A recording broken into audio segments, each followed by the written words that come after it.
What's up, turtles? It's Krik here with Black Owl Outdoors. Today I want to do a video on showing how to make a tent stake out of a piece of wood that can be found anywhere in the forest.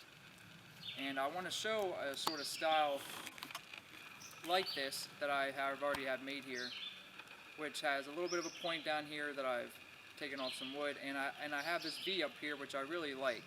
And this sort of acts as like sort of not a fail-safe device, but if wind comes and it's going to be pulling your guy lines up, this will stop it from potentially coming off your stake.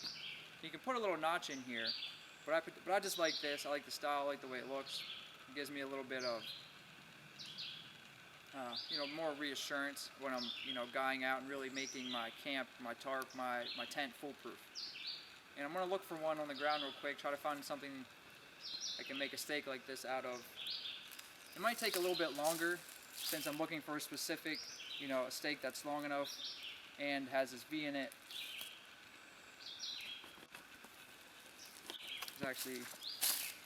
There's one right behind you, Stony. Make sure I don't lose that one.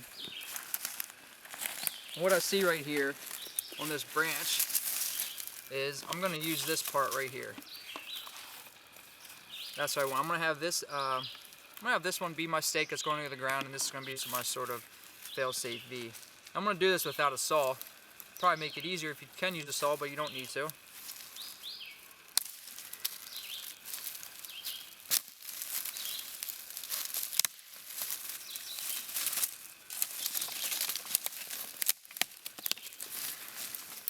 That's sort of roughly what it's going to look like.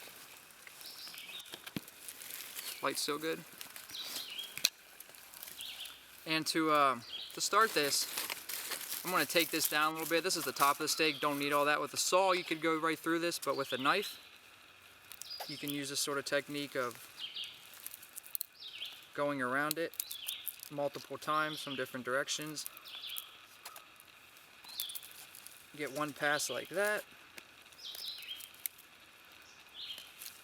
Turn it around and work into it, and you're kind of just making a V in it the whole way around.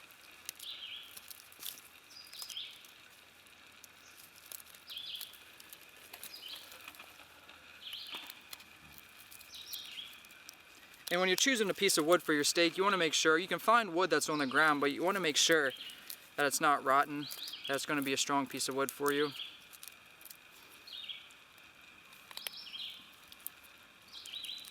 Just all depends where you are, what your forests look like, situation, all that.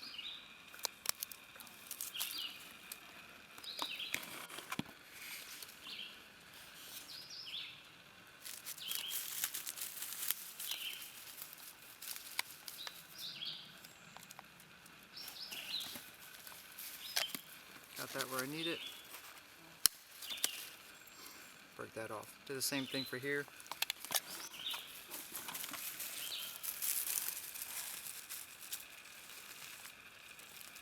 A little awkward of a position. Make sure I keep my fingers away from the path of the knife in case it slips this way. I do not want to hold it like this. It might be a little more comfortable to hold my hand. Potentially if I slip, hit my fingers. So I want to keep all my hands, parts of my hands and my finger away from or behind the cut.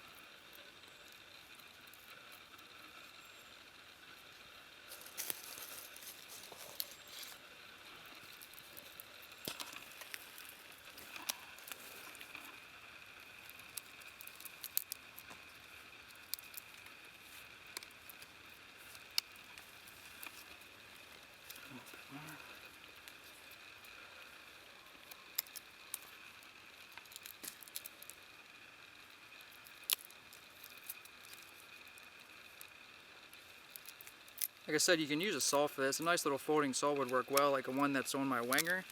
But I just want to demonstrate that you can do these. Can process wood down without a saw. It just takes a little bit longer. That's alright. I like the whittle. I like using knives. That's pretty much good for where it's going to be now here, and I'll just try to take off this knot. I'll do it again instead of trying to go through all that.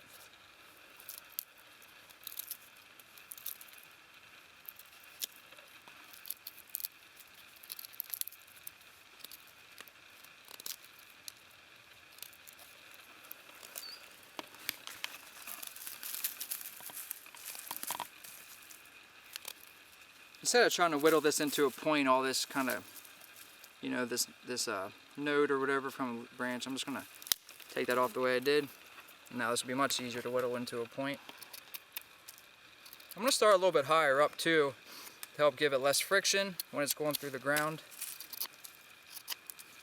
Take off some of the bark, reduce the friction and drag as it's going into the substrate of your choosing, wherever you are camping.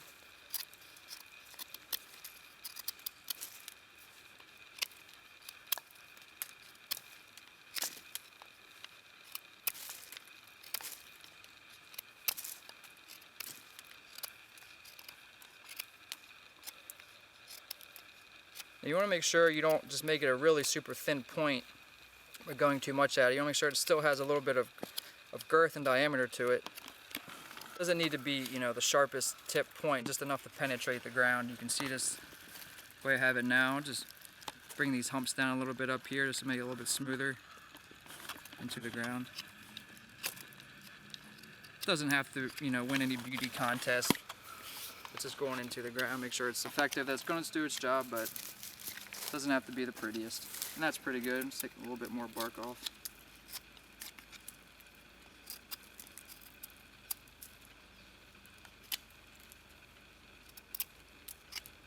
That should be